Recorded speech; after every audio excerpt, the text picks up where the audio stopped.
sont là? Oui, ils sont là. Qui viennent?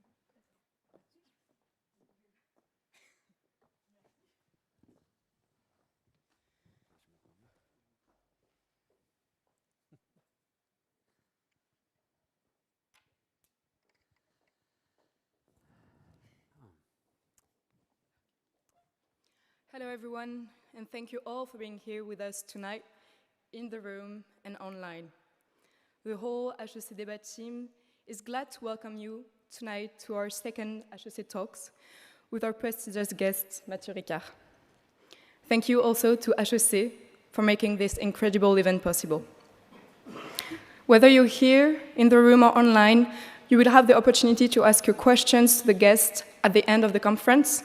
So we will take some time to try and answer most of them. Feel free to send us our questions to the chat online, and we'll also give out mics in the room later on. Matthieu Ricard, it is a true and sincere honor to have you here in HEC tonight, to have the chance to discuss and exchange with you on important humanitarian topics that concern all of us as students, future leaders, and citizens. But before we jump into the core of the conference, I'd like to take a moment and try to say a few words on some of your many achievements so far. Many of you here might know our guest as a Buddhist monk. You have indeed acted as the French interpreter for the 14th Dalai Lama since 1989. You have also proven some great talent in photography, and we all have the chance to admire your work tonight here in this room. You're also a best-selling author of many books on meditation, Buddhism, altruism, the most recent one being Carnet d'un moine errant, in which you talk about your life and your 50-year-long spiritual journey in the Himalayas. Because you, Matthieu Ricard, you had the gut to choose your own path that was far from what was expected from you at only age 21. And I think as students, we can all agree that this is not easy and that we should try to get some inspiration from this. Indeed, you began your life working on a PhD degree on molecular genetics under a Medicine Nobel Prize laureate. But then everything changed when at age 21, you met your spiritual master and decided to give it all up to live a more fulfilling and meaningful life in India with only a couple thousand of euros in your pocket. After almost 50 years living in the Himalayas, you have been called the happiest man on earth, which is quite a title. Since then, you have dedicated your life to improve those of all beings, human beings, first of all, especially through your humanitarian foundation you created in 2000, Karuna Sechen, which provides healthcare, education, social services for the underserved people of India, Nepal, and Tibet. But you're also a great defender of those who cannot speak. You invented the concept of zoocide to point out the reality of mass animal consumption. So, Matthieu Ricard, you're a great inspiration for me here. And I hope we all get a small piece of your wisdom at the end of this conference, and I'm convinced that we all learn a bit more about ourselves, about others, and about our common future. I will now leave the floor to you, Matthieu Ricard. Thank you again, truly, for being here, and to the audience, have a good conference.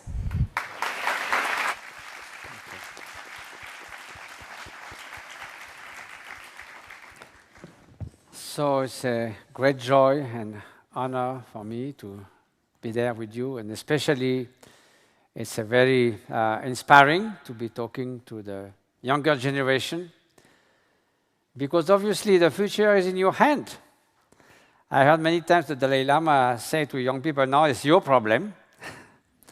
But somehow we created a certain number of problems, and often by not being aware of what we were doing in terms of the consequences for future generations.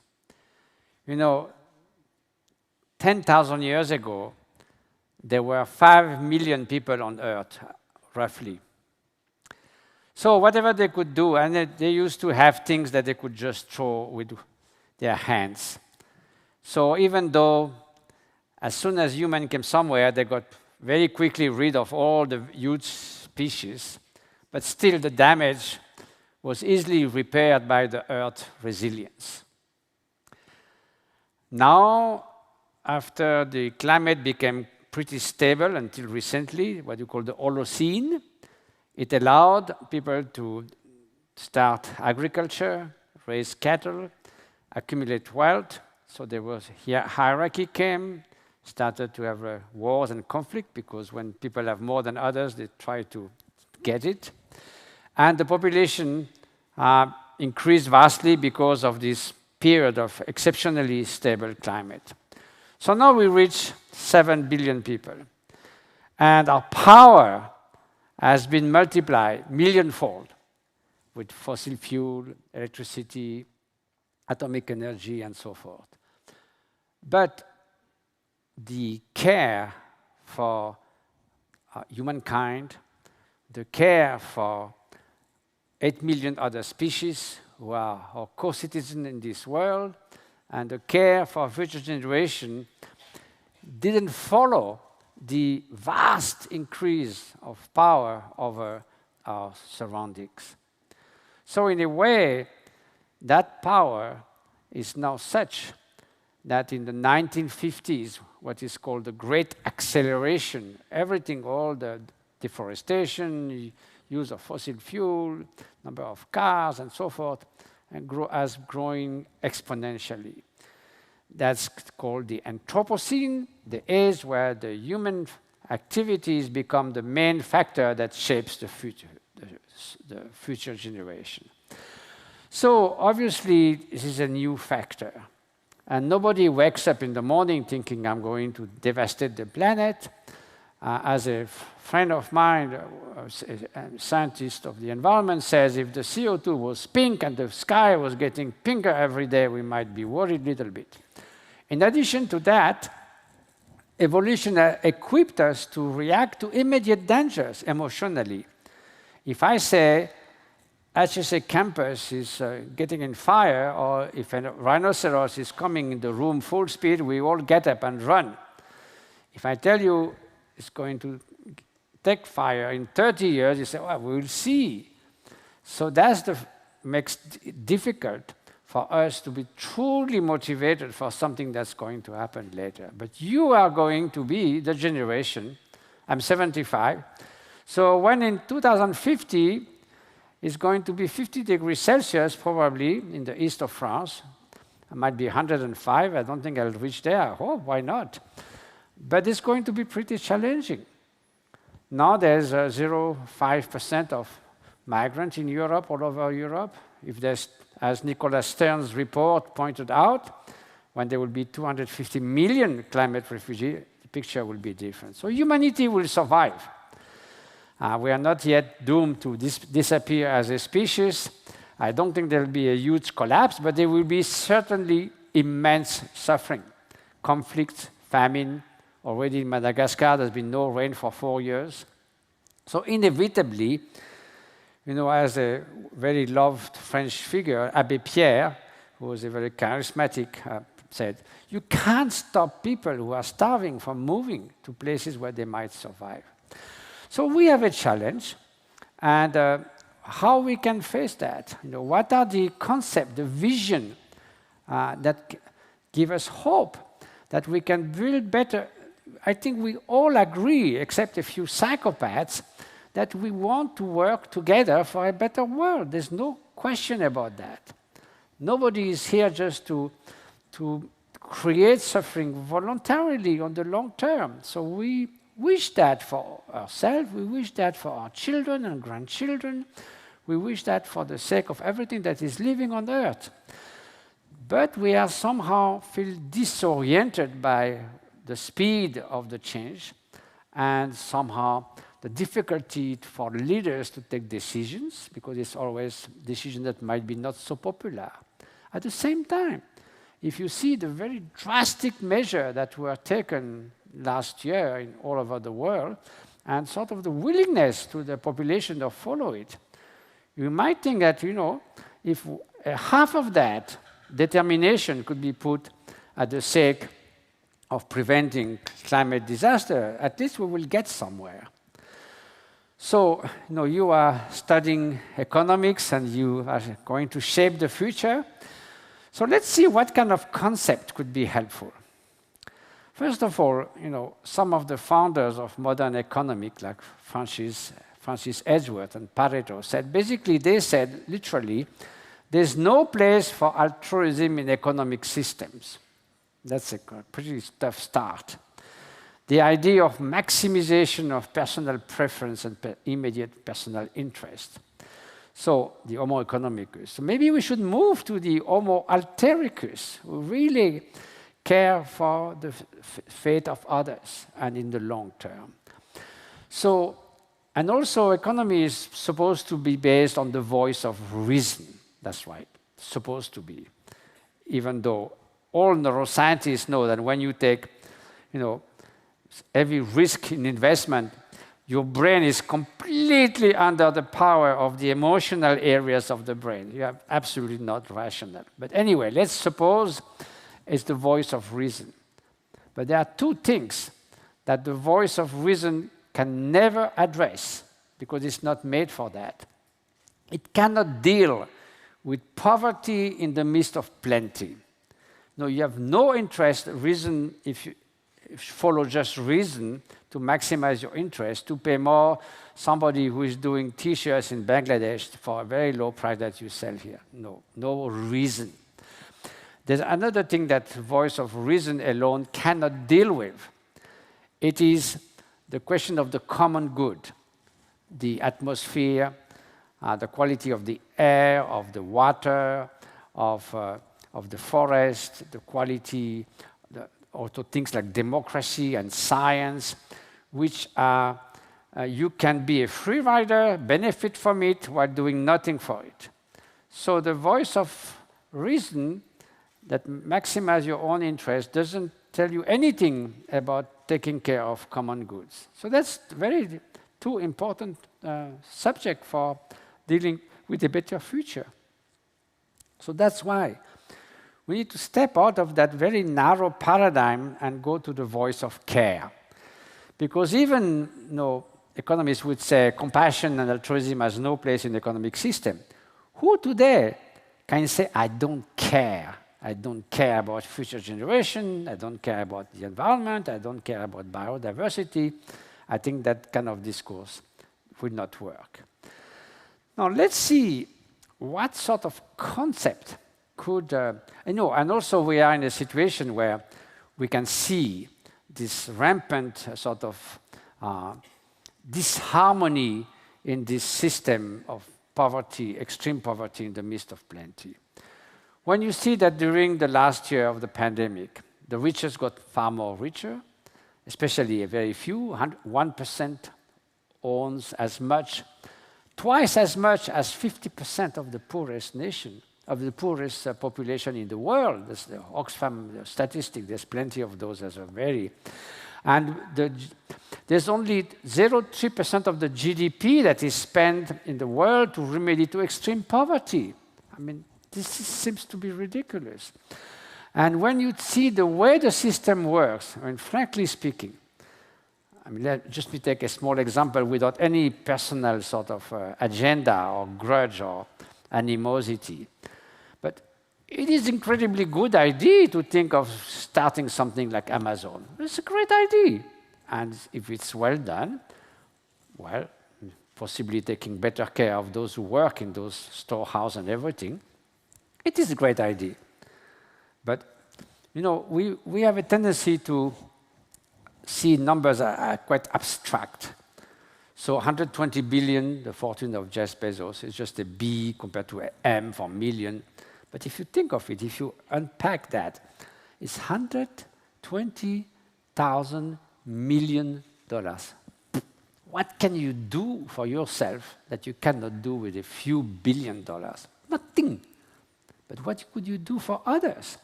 So a system that is probably not voluntarily, but somehow de facto twisted so that this kind of things happen is almost indecent if you think that 10% of the world earns $1.8 per day, and in France alone there is 10 million people or 9 million people under the poverty line. So how can we address that? To be decent, at least a minimum of being compassionate and kind to just honor our common humanity. So we need a concept that allows to take care of the 3 time scale.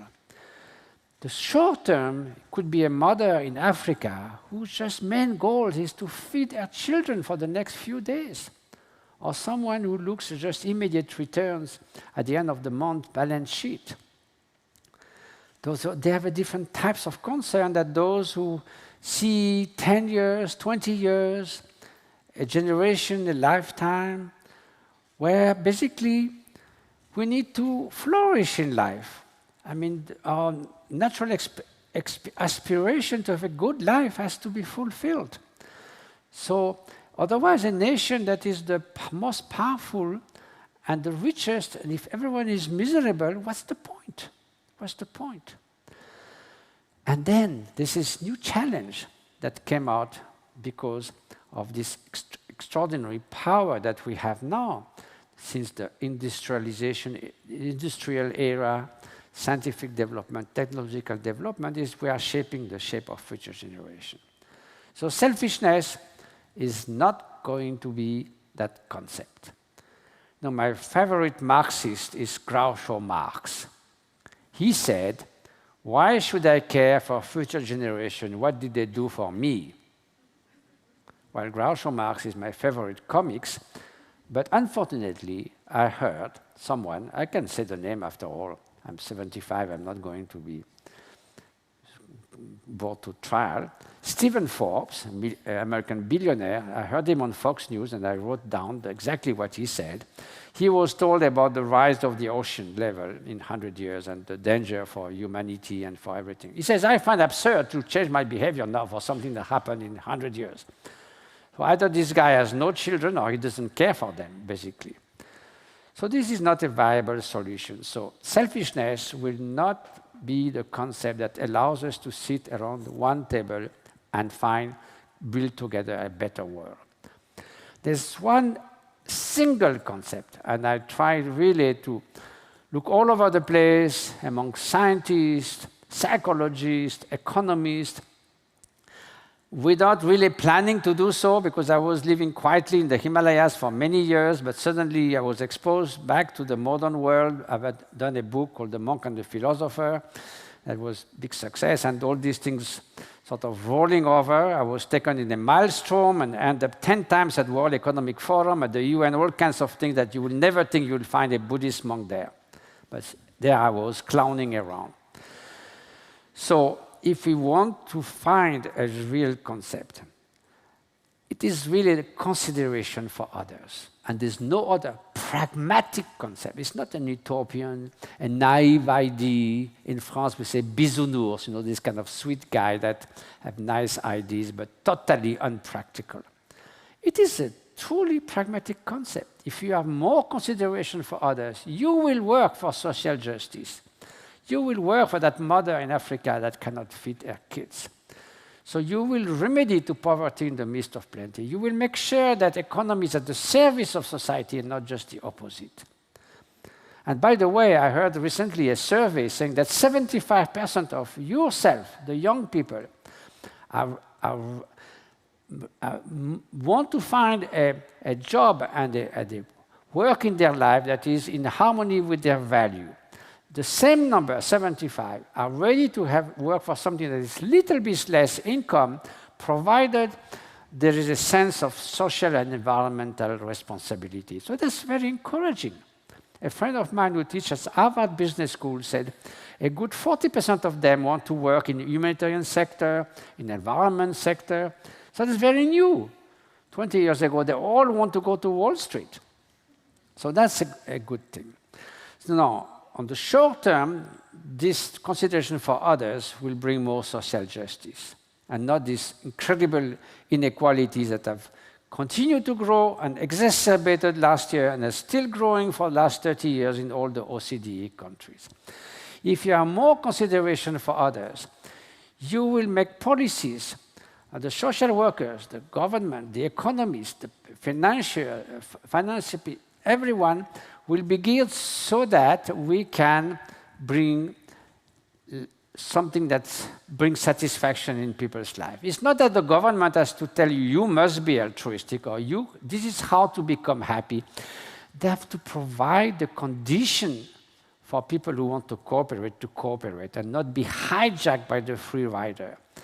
The economist from Zurich, Ernst Fehr, has made a lot of models, and he shows in economic games, which I cannot detail now, but you can look at his work, that 3/4 of people are ready to cooperate just based on trust, a priori. They are ready to invest something, and if everyone trusts each other, it works, and they end up getting much more. But what happens is free riders sit there, and they don't play the game, and they get a little bit of the reward, and then cooperation goes down to 0% because free rider rules the place, and nobody wants to cooperate. Now, Ernst Fehr said if you introduce what he called altruistic punishment, it's just basically controlling those free riders with a minimum of regulation. Then they see their interest in cooperating as well, and then cooperation works, and it goes back now to almost 100%. So basically, we should provide the governments, the economic systems, to provide an environment that most people who want to cooperate and to play the game can do it safely. We can also bet on the banality of goodness. That means most of the time, most of 7 billion human beings behave decently with each other. That's why we are so shocked when there are massacres, extreme poverty, barbarian acts, because this is not the sort of natural state. This is not the baseline. This is just, those are deviations. So it is possible. And if we have more consideration for others, then we will do something that we care for future generations.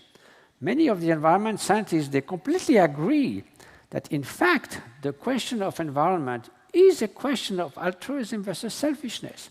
Because if I don't care about future generations, no problem. You can cut the forest and devastate everything. If you don't care at all, no problem. But they will say, you knew, and yet you did nothing. And so, as Greta Thunberg said, it's no more the time for just blah, blah, blah. So I think this is something that's very powerful. And it's very inspiring, because it's not just about a catastrophe and Armageddon. It's just working together. And Martin Luther King said, we came in different ships, and now we're all in the same boat. The world is interdependent. Climate is interdependent. Global health is interdependent. We have our common humanity, so we should stress our common humanity at time of uncertainties. And this is why we should dare to bet on altruism and consideration for others. It's not some naive ideas. We should teach it. We should bring it in the common life. We should bring it in the workplace. And just to end on a survey done by the OCDE, where there were people who were asked in many different countries. I think they had a sample of 30,000 people, showing 15 different factors that contributes to well-being. Income was about number 6. Number 1, quality of human relationship. And what is quality about human relationship about? It's about sort of behaving nicely with each other. Otherwise, what are you talking about, quality of human relationship? So anyway, once I was asked to speak on altruism in Australia, and they said, you have 6 hours. And I didn't exhaust the subject. So I was told to speak 10 minutes. I already taken a little more. So now I'm just listening to your questions. Thank you so much, Matthieu, for this fascinating introduction to the subject. I'd like to begin by asking you to paint us maybe a more detailed picture of what an altruistic society would look like and how this vision was shaped by your background and upbringing, and maybe especially your time as a student, since you're addressing a room full of students today. Well, physically, altruism is an attitude. And by the way, some people say, well, reason is more important. But I remember this Robert Frank of Cornell University said that, altruistic people are no less or no more reasonable than selfish people. They just have different goals.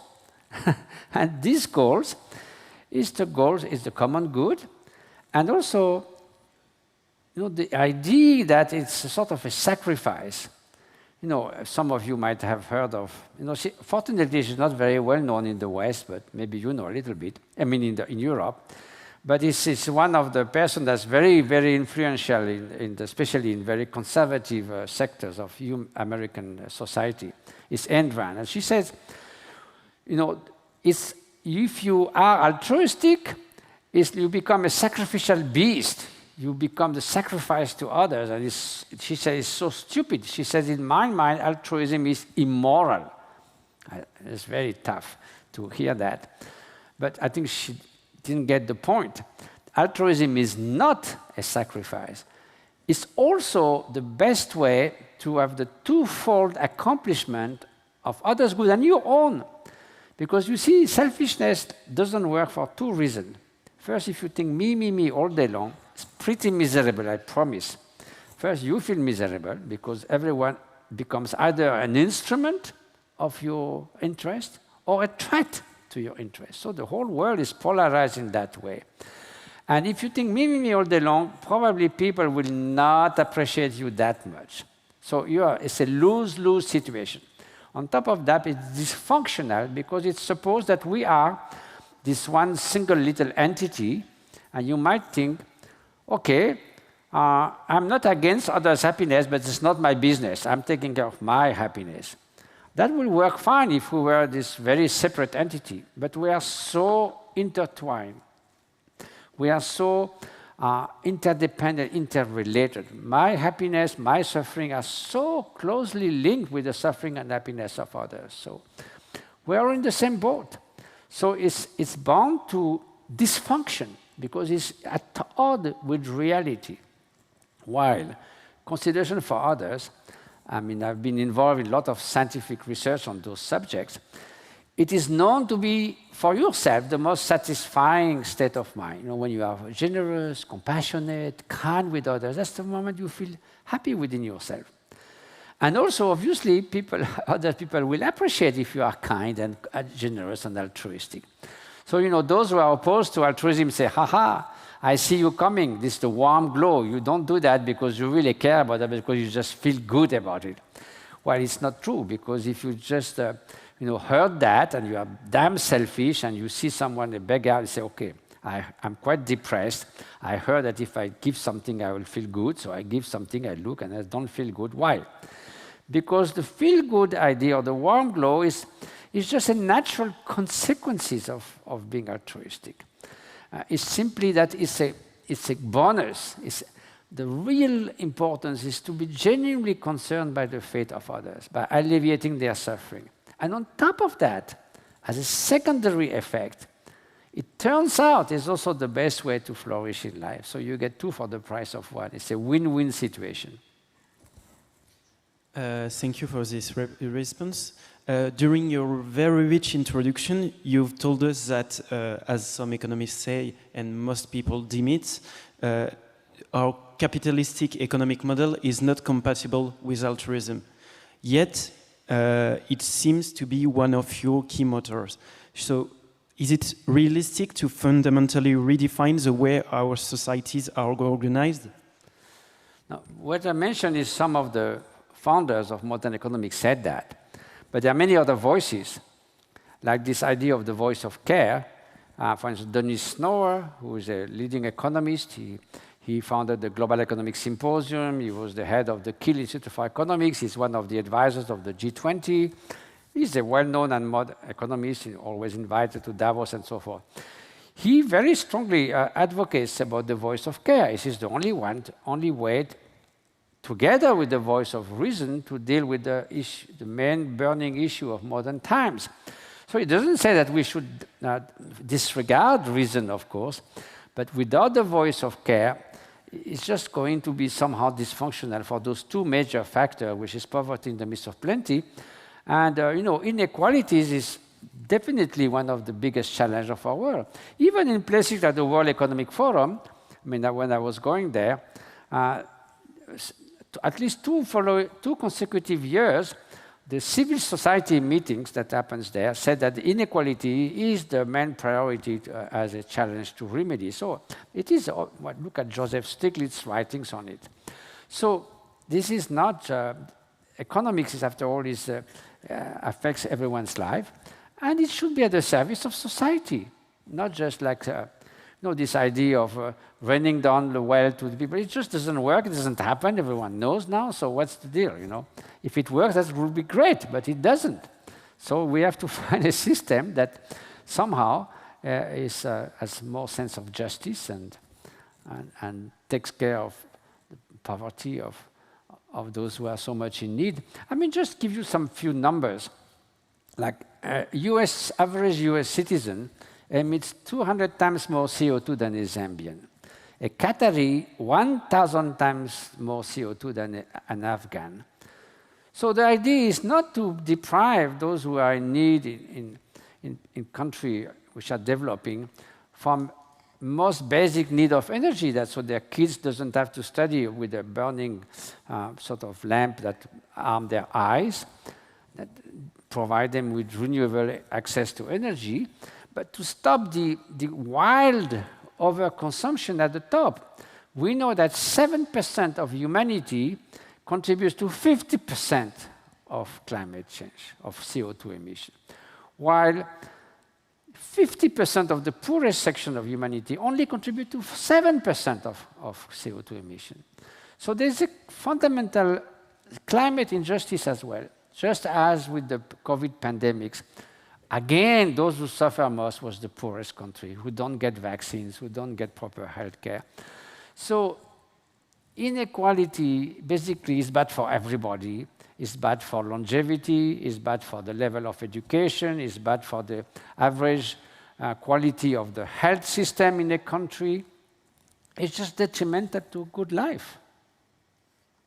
So how can that sort of international altruism or interstate cooperation to solve these crises, like the climate crisis, be achieved? Because, as you say, with the COVID-19 crisis, for example, we observed very nationalistic behaviors from most of the developed states. So again, I think the idea of the voice of care makes very much sense. And people say, the idea of a completely deregulated economy, that's, let's say, I mean, I'm not an economist, but in the conversation I had when I was writing this book on altruism, clearly the extreme side, the Chicago school, is no regulation at all. That's why they're trying to implement in the US. And that gives rise to the reign of the free riders, because they actually this minority, which are reckless free riders, basically hijack the system because the cooperators don't feel safe to cooperate.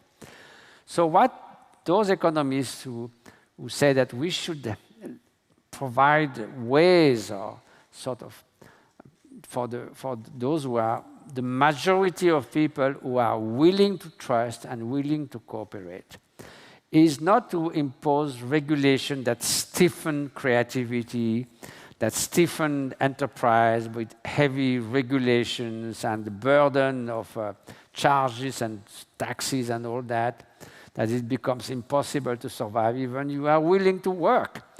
It's simply sort of safeguards to control the extreme free riders who basically rule the game when it's absolutely zero regulation. That's what we are seeing with those vast discrepancies of wealth that makes no sense.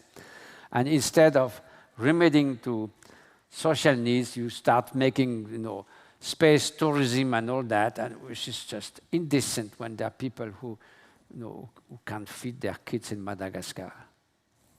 Thank you, Matthieu. Now to focus more on the core theme of the conference, and meaning the necessity for the youth to be altruist. What role do you conceive for the youth in this altruistic movement? Is the necessity to be altruistic a responsibility or even a burden that lies disproportionately with the youth? Sorry? Is the necessity to be altruistic a responsibility or even a burden on the youth? No, it's not a burden. Because if it was a burden, if it was a sacrifice, I mean, it's a win-win situation. What kind of burden is that? Frankly speaking. I mean, do you think it works with this extreme sort of no, but we're doing in terms of environment? I mean, you will be the one who will be 50 degrees in summer in the Vosges in France or somewhere else. And you know, it's already 49 in Rajasthan in India or Punjab in Pakistan. So now it's going to be 55. You can't get out. I promise you, I've been in 49. You just can't do anything. You just try to survive and breathe. And you measure your breath. You know, you breathe by necessity, not by pleasure. So that's what is going to happen. So basically, it's more cooperation. You know, thinking a little bit of long term, getting a better world together. And what's wrong with the, you know, mutually working for a happier world? I mean, that's a sacrifice. I'm totally in favor of that kind of sacrifice. Yeah, definitely. So am I. And also it's the kind of lifestyle also. There's too much of, you know, the marketing in 1930s was sort of conceived in the US. I forgot the name of the guy who really thought about the idea of marketing. And basically, I mean, literally, and I heard a Nobel Prize of Economy, I forgot his name, Hamroff or someone, anyway, who said basically what the marketing was about, and it's not me who invented that, is to make people want and buy what they don't need. We should put advertisement in the subway, don't buy what you don't need. Spend time with your kids and things like that. If I need something, definitely I'm going to look for the best and I'm going to get it. Why should I buy what I don't need? That's crazy, but that's how somehow it works. So, just me give you one anecdote. When I was in New York, and I saw at 9 in the morning a huge line around 2 blocks. I was near Penn Station about to take a train. People waiting patiently there, and there was mixed from all over, you know, ethnical and all that. So I just got curious. I said, what are you waiting for? Oh, they say in 2 hours, this big place is going to open, and they are going to give a very high, I mean, famous label silk scarf from $700 down to $200. So they are all waiting for 2-3 hours. You know, it was at least half a kilometer line waiting for that. And suddenly in my mind surged the image, I was just coming from Nepal, of a kilometer-long line at 7 in the morning of mothers with a little can of to get kerosene for the day to cook for their family. And I thought, this is something wrong. When the crisis of the superfluous and when the crisis of need. So to balance that, it's not a sacrifice. It's just like, it's a better world. And we can do that. And it's in your hands. I'm going back to the forest or the mountains. I'll probably survive a few years, and I'm fine with not much, so no problem for me. Your problem. You mentioned during your introduction that the youth today increasingly thinks about sustainability and purpose and impact when making career choices. And I was wondering what advice you would have for young people in the room who are thinking about those questions of purpose. Le sound is bon. Si tu peux le dire en français. Oui, je disais que vous disiez que les jeunes de nos jours, ils réfléchissent de plus en plus à ce qu'ils veulent faire de leur vie et ils prennent en compte les questions d'environnement, oui, bien sûr. De créer un impact, etc. Et alors? Et donc, quels conseils vous pouvez donner aux jeunes Yes. qui essayent de chercher ce sens à leur vie? Sure. Yes, I think I said it not here, but in the room before, so I'm not repeating myself. You know, all brains, nothing left in the right side and nothing right in the left side. That's how all brains are. once I was in Canada with young people like you, and they said, you know, probably a bit younger, they just came out of college and about to start university and so forth. And they said, you know, we filled up a lot of questionnaires about orientation. We saw some psychologists, some advisors, and we tried a few jobs because we had a 6 month between something interlude. We travel a little bit, but we really don't know what we want to do in life. I mean, I was asking myself the same question when I was 18. I knew what I didn't want my life to be, without meaning, you know, boring, sort of not falling into meaninglessness and depression, but I didn't know what I really, really wanted it to be. I could not find a real role model. You know, I had met with my father many philosophers. My mother is an artist, so I met great painters. I have an uncle who was an explorer, so I met great people. I had lunch with Igor Stravinsky when I was 16, almost by accident, because a friend of mine was a journalist who interviewed him, and I was myself music.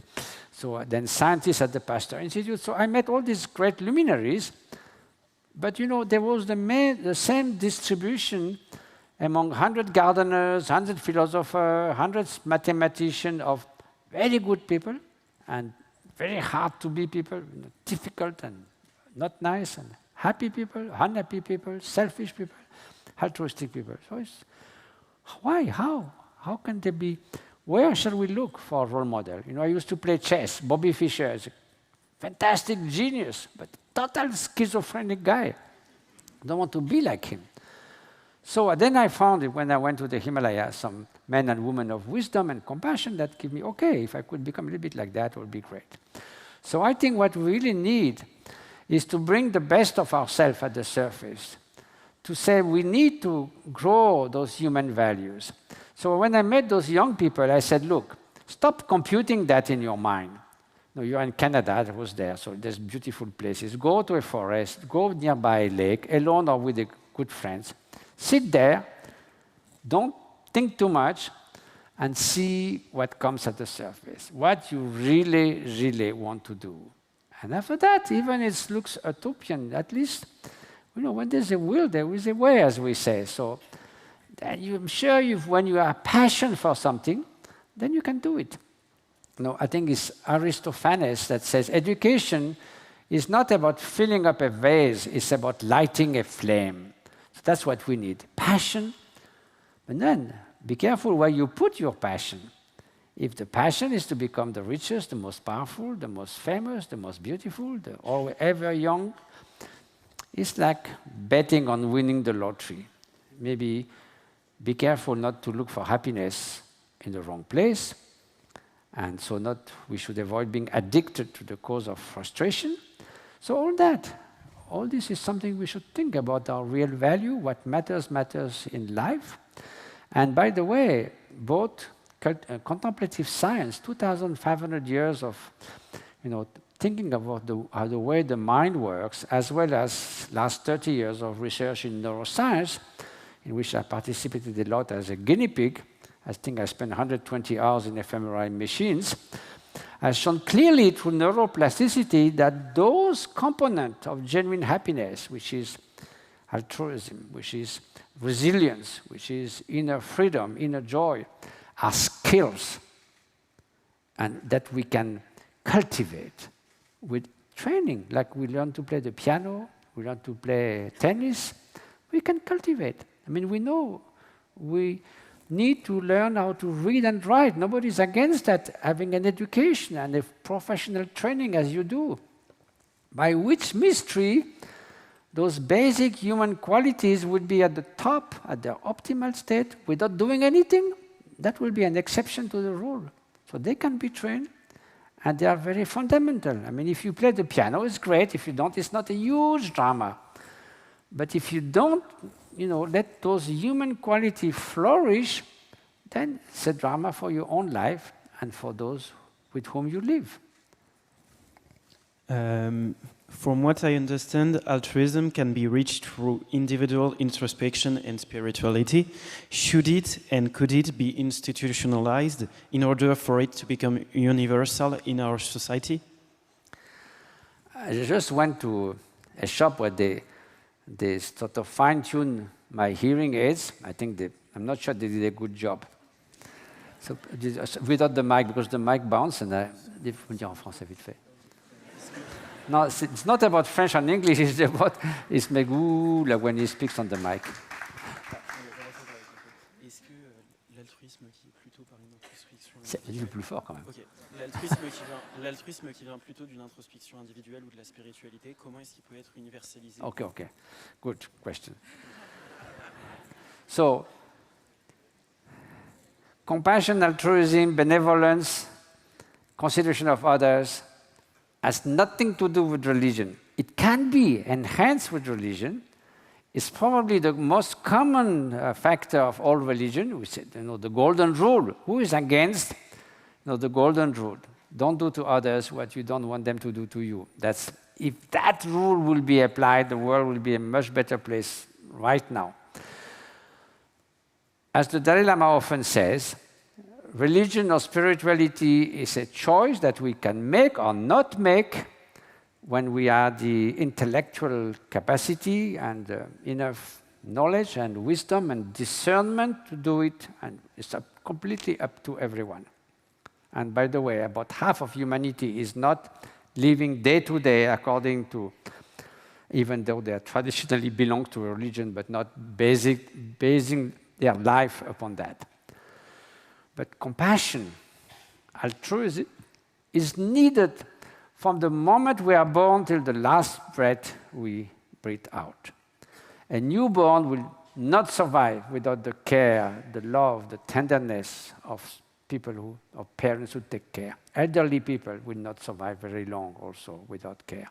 And throughout our life, without the care, the cooperation, also we're very unlikely to have a happy life and to survive.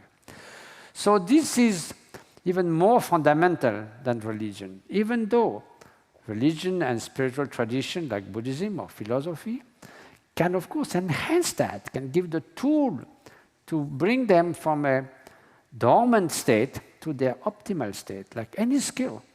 So they provide a toolbox for that.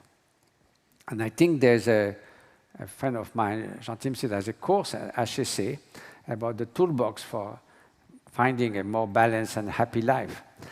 So yes, it is possible. It has to be cultivated. The Greek word ascesis, people think asceticism is like, you don't eat anything, no more ice creams and all that. It just means exercise, practice. And you practice, you study, you practice if you do a sport, you practice if you play music. So kindness has to be practiced. I mean, Aristotle said virtue comes by practicing virtue, not just by thinking about it. Thank you so much. Unfortunately, we have plenty more questions, but we'd like to let the audience, both here and online, ask a few as well. So if anyone in the audience has a question, please put your hand up, and we'll take some from the live stream as well. Pardon? Ça va, merci. Thank you for the talk. You mentioned how today more people... Yes. Today more people want to do work that aligns with their values. But my question is about values. So I think we learn them as kids. So for example, if my parents taught me not to lie, not to cheat or steal, then these become what I value. But what if, as a child, I was taught the opposite, to be selfish, or values that we don't consider to be good? Then the work I would do would align with those values, and I would get my satisfaction from stealing or cheating or... Okay. So sorry. This it's not anyone's fault, but the sound system is not happy with my hearing. She's saying... En français. Sans le micro. Nous, on a été éduqués à valoriser des valeurs bonnes, entre guillemets, Oui. comme s'occuper des autres, etc. Mais il y a des enfants qui sont éduqués à prendre plaisir ou obtenir de la satisfaction en faisant du mal. Et Ah oui. vous répondez quoi à ça? Well, of course, education is the key of everything. And that's why, you know, in the past, usually supposed to be moral education was provided by religion when they were not telling people to be fanatics and so forth, and traditional education. And now it's very hard to have a value-based education, although it's coming back. In England, for instance, there's a quite strong movement called value-based education, purely secular. People have a tendency to resent that. They think, you know, it will be biased, it will be influential by some cultural or religious preference. I saw a survey conducted with 30,000 people from 15 to 25 years old. And the question was, do you think there are universal values? And sadly and surprisingly, 60% said no. So, you know, I discussed with the people who did the survey, and it seems that, you know, people in China or in India, they were thinking if we say yes, that means basically, since those surveys come from the West, that means they will impose their value to us. So if you just had that question globally, say, no, there are no universal value, the traditional value in India, traditional value in Africa, traditional value in China or something. No. If you're asking the question, is generosity a universal value? Is kindness a universal value? Is friendship is a universal value? Is honesty a universal value? Who can say no? No. Cheating is very good, no problem. Well, no, it's difficult, isn't it, to reply that. So I think we should agree that, again, as I said, education is not just filling a vase, but lighting a flame. Martin Seligman did a study on positive education. Now, he asked many parents, now, what do you want education to provide to your kids? And they said, well, we want them to succeed in life, but also succeed in life means to be happy themselves, and also, why not, to be a good person in society. Very few said, I want my son or my daughter to be so successful that everyone else is suffering around. Basically, they said they want to be a good person that thrives in life, that finds his or her own way in life, and that hopefully can also be in harmony with society, and all kinds of similar values. And then they say, okay, what education is teaching to children? Discipline, which is good, problem solving, which is good, and success, which is good. But that's not what the parents were hoping as a priority for their children. In the 1930s in the United States, there was a quite strong movement that started from Massachusetts about cooperative learning instead of competitive learning. That model was really interesting and good. There were books written about it. People came from all over the States to study how do you do competitive education. For instance, if you put 5 students together, one which is a little bit, more a good student and with less good student, and they sort of prepare the lesson together, so those who are a little more advanced help the others, no more competition and the sense of bonding and so forth. So this system works very well, not only for the quality of emotional balance, relation with the teacher, and even academic results. It has been tried in Australia on a few 100,000 people from some school. It was successful.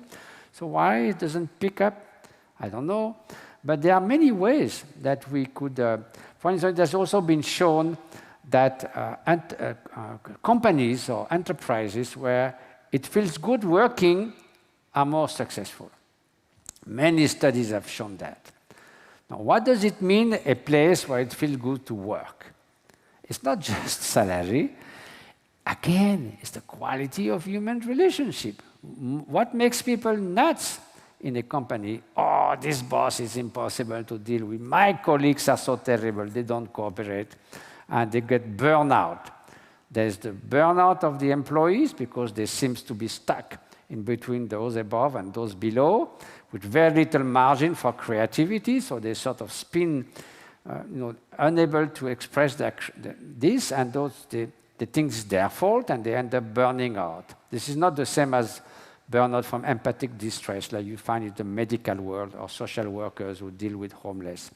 Then there's the burnout of the boss, of the heads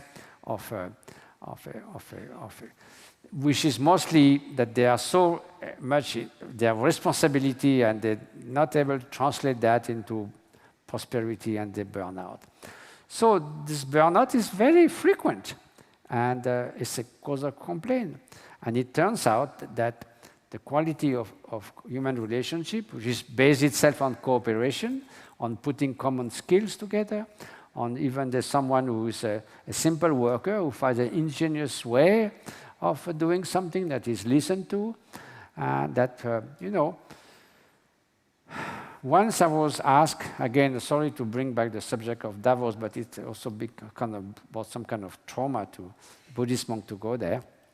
So one evening, they had invited Christine Lagarde to speak on leadership, one of those meetings. And she could not come, so someone thought, they asked me if I would come. I said, they're going to be pretty surprised to see me turning instead of Christine Lagarde. So then I was with a lady who was head of New York Times, and they said, what makes a good leader? So I thought, basically, it means someone who is good at service. What does that mean? Service, he must be serving well the company. I mean, the company works well. Then he must be serving well those who work in the company so that they don't burn out and they feel happy to work as a team. And then, ideally, serving society, not doing things that harm others. Just to give an example, 6 million people die every year of tobacco. Of course, they are free to smoke or not smoke, but you think that if you provide what kills 6 million people, you have to think twice about thinking it's ethical. I don't know. I think not, but up to you.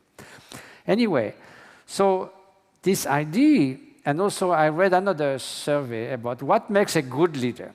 Leaders were very admired throughout the world. Leaders, I mean, in companies and things. There are two things came out. One is vision. Someone who has a vision. And one who is humble. What does that mean? Not someone who is going, just next to the walls, trying not to be seen, but someone who is not just puffed up with the, sort of exploding narcissism. So something like that. So I think there's many lessons to be taken to make a workplace a more human place, and that's economy is not exception to that. I heard Mohammed Yunus saying that if the profit is the only goal, then it's really a caricature of human beings. We have many more things that are important. And humanity is not reduced to just making profit and succeeding in this and that. We are human beings. We need to thrive. And prosperity is one part of it, but there's so many more things. Intrinsic value, friendship, how you feel.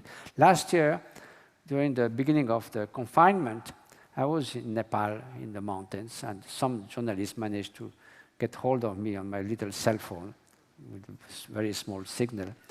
Of course, because they were talking to me, they say one of the aspects is that many people, besides those who suffer terribly of depression, poverty and sickness, or having lost a dear one.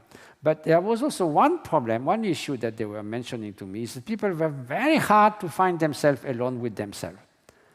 I thought, it's quite amazing. Such an advanced civilization or culture that do not have the tool to just be happy sitting there, with themselves. Basically, I don't mean forever, 20 years sitting with yourself, maybe, I don't know. But at least not feeling comfortable by being with themselves.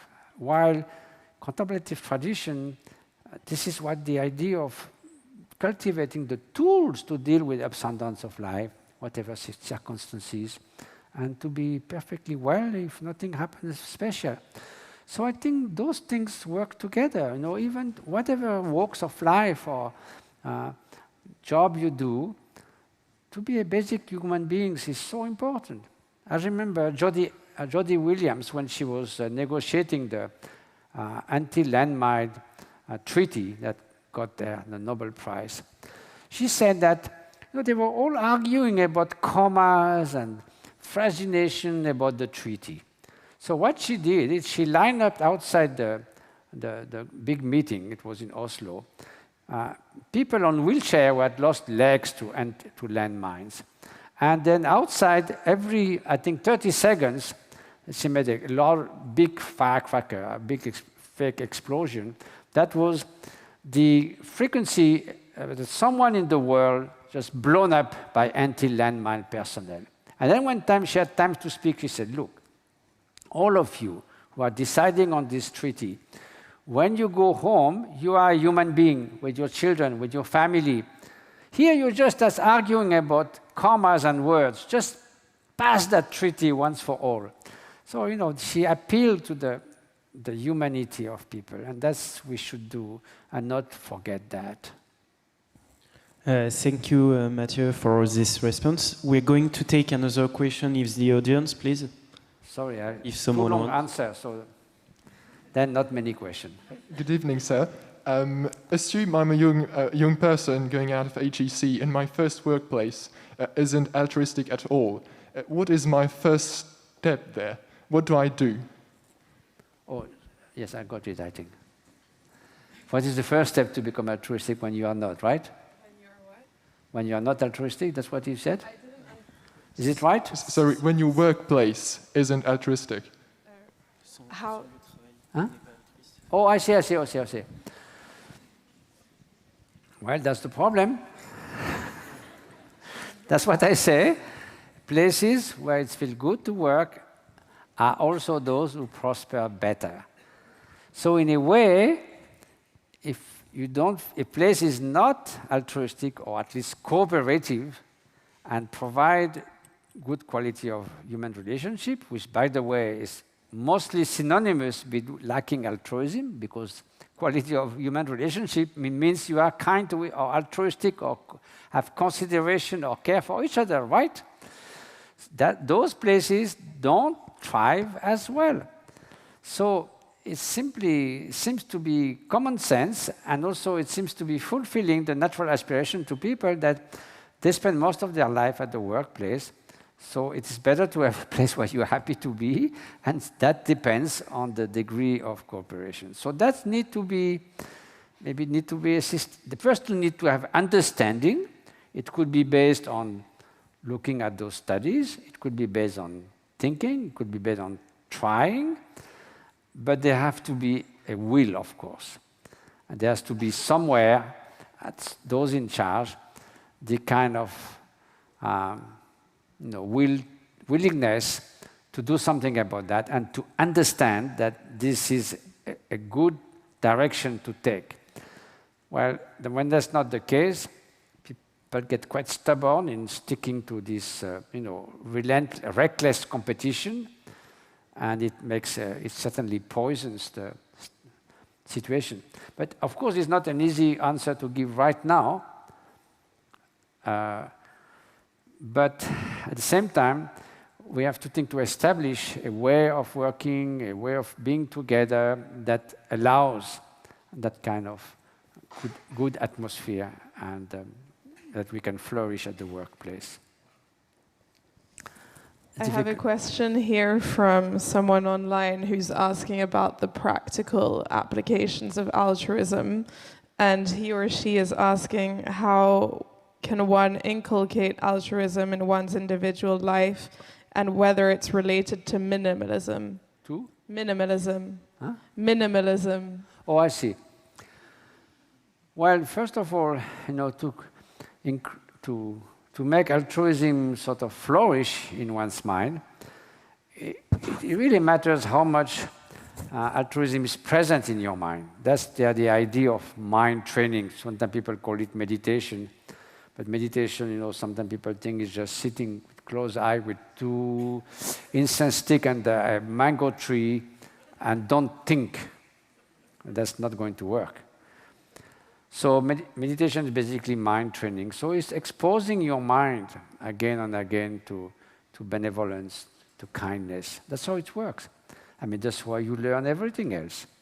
So how you do? Well, you have to start with something easy. You think of someone very, very dear. It could be a child, it could be a friend, a companion, it could be an animal.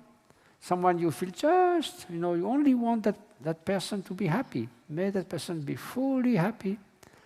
Just your mental landscape is filled with benevolence. But usually we think like that for 10, 15 seconds, then something else happens. Imagine that you would do that for 5 minutes, 10 minutes, maybe 4 times a week. Well, that's how things slowly change. You start something, gain momentum. And those scientists will tell you if you do something 10 minutes or 20 minutes, 5 days a week for a month or 2, you already see change in your brain. So that's how you train. Now, what was the question actually? Yeah, you've answered it. And do you think minimalism is necessary in one's life to be altruistic? How to bring it in one's life, yes. No? Est-ce qu'il faut être minimaliste? Oh, minimalist, yes. Well, I don't know what minimalist means, but I mean, if it means happy simplicity, in a way, yes. It must mean, again, this idea of marketing, not wanting badly what you don't need, because that's no end. When you get 1, you want 2, 2, you get 4, and then, never ends. I remember Dalai Lama seeing somebody who came to see him. He had 5 rings. He said, "Oh, you have 10 fingers. You could put 5 more, but then stop." Likewise, probably if he owns the whole world, it's still not enough. Something like that. So if you don't have contentment, you never have enough. And we say, there's a Tibetan saying that one who knows to be content is like holding a treasure in the palm of his or her hand. So contentment doesn't mean, that you are kind of, how do you say, mediocre. It just means that you don't thirst for what is not needed.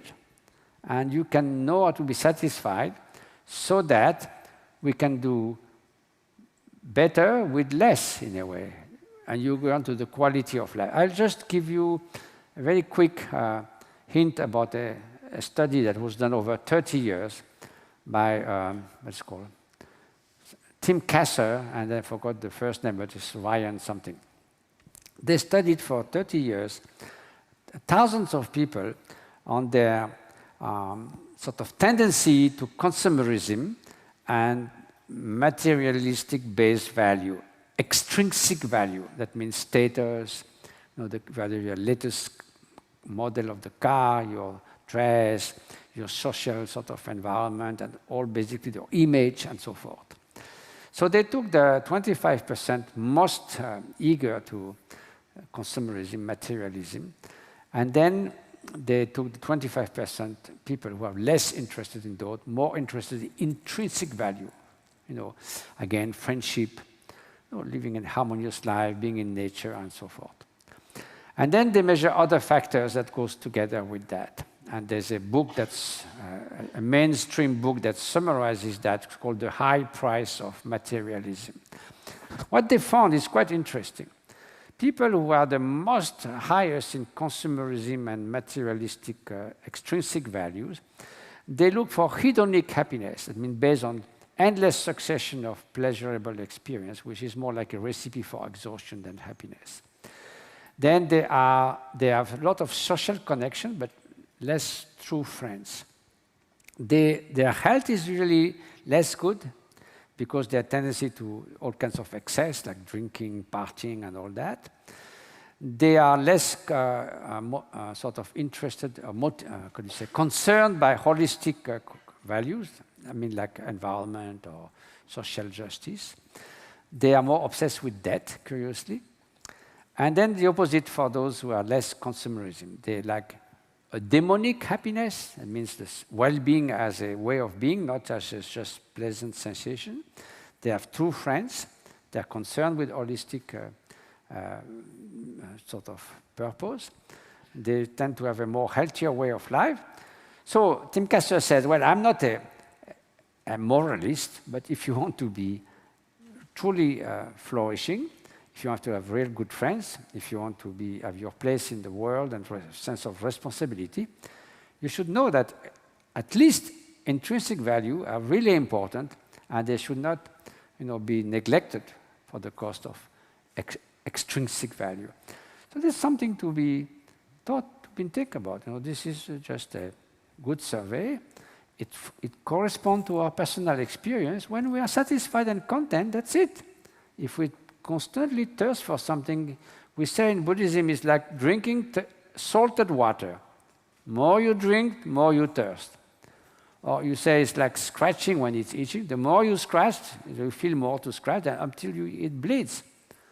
So it is relief when you scratch, but it's even better if you don't itch, isn't it? So I remember David Henry Thoreau, the novelist, and he was a man of nature. He says, simplify, simplify, simplify. So simplify our thinking, not always ruminating, projecting all kinds of thoughts, hopes and fears, like and dislike, like crazy, the blah blah of the neurons.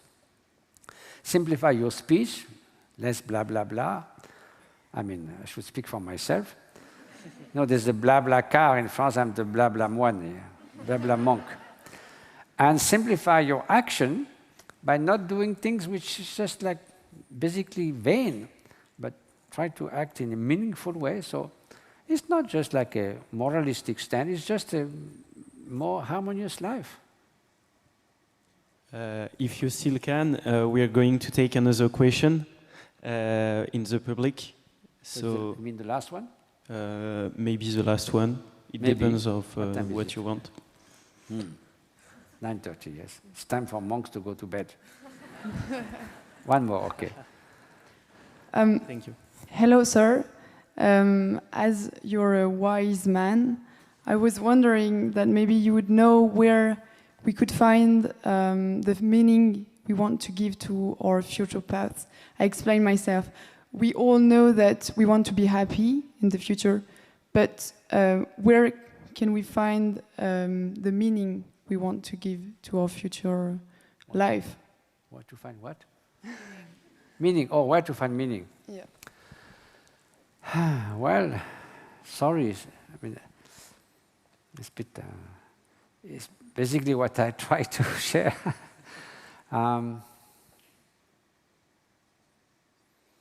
I think you answered that question already, actually, earlier. I think you answered that question, actually, earlier. But I mean, I try to say something more, obviously, because if I mean, there are other questions. No, if you didn't answer, otherwise. there's something still missing. So let me just think for 1 second.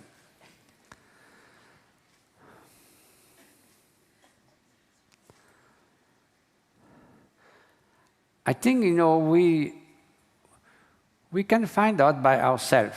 I mean, what really is meaningful in terms of getting something that, if you look back 20 years later, you will say, that was 20 years well spent in my life.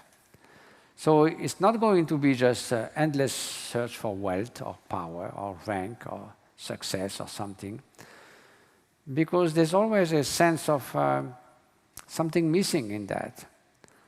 So it's really to be a good person, whichever activity one might do, to remain a good person. If we face adversity, if we face people who maybe not behave so nicely, to deal with them with being firm, but without any animosity. Hatred is one of the most destructive way for your own happiness. Nobody else can be full of hatred and happy at the same time.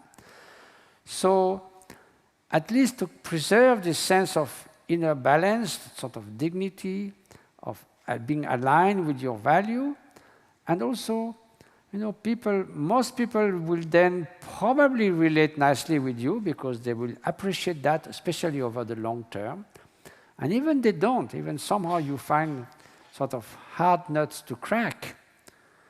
Psychopaths, it's very difficult to change, but at least you will have retained your own inner balance.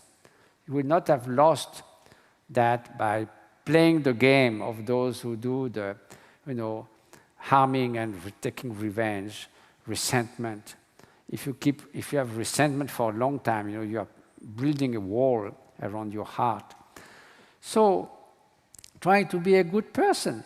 And that's somehow the best way to find meaning in one's life.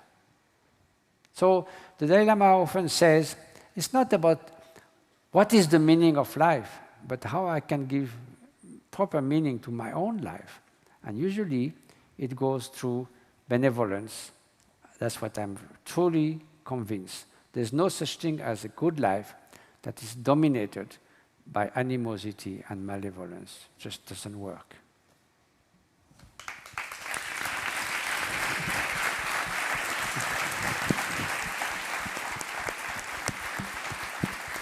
Thank you. Thank you. Thank you so much, Matthieu, for your time this evening. Thank you to the team at HEC Talks and HEC Débat for making this conference possible. And thank you to all of you for being here, both in person and online. Any feedback or comments you have, we'd be delighted to hear them. Thank you. Thank you. Merci beaucoup.